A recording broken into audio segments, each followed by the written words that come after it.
देवरा के देनी ना चुमा तो मरले बपायना से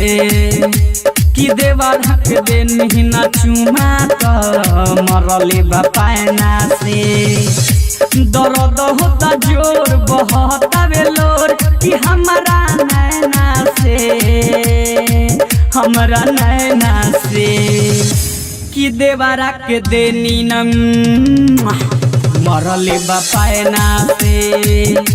कि देवरा के देनी न चुमा तो मरले बपायना से दर्द होता जोर बहता बेलोर कि हमारा नैना से कि देवरा के देनी ना चुमा तो मरले बपायना से कि देवरा के देनी ना चुमा तो मरले बपायना से पायना से पायना से पायना से पायना से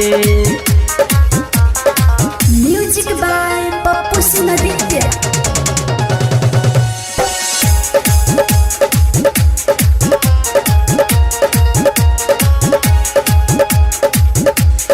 देखे में भले लागेला सीधा बाबे बड़ा कमी ना हो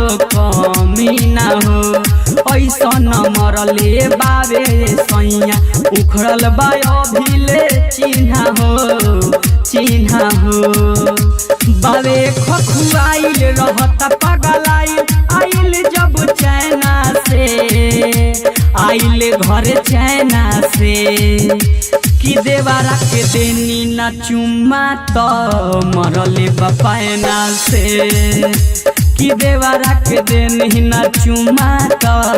मरले बपायना से पायना से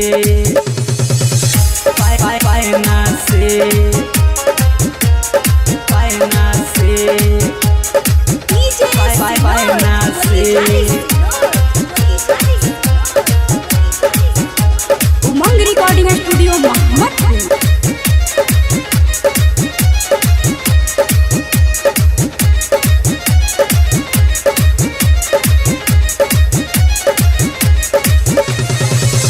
हो राजू राजा पप्पू आजा हाली घर हो करता अति बड़ा चंचलावा बोली न पूछू डरे हो करेला रोज बवाल भइल बुरा हाल देखिले मुँह आयना से कि देवरा के देनी ना चुमा तो मरले बपायना से कि देवरा के देनी ना चुमा तो मरले बपायना से दर्द होता जोर बहता बेलोर कि हमारा नैना से कि देवरा के देनी न मरले बपायना से कि देवरा के देनी ना चुमा तो मरले बपायना से पायना से।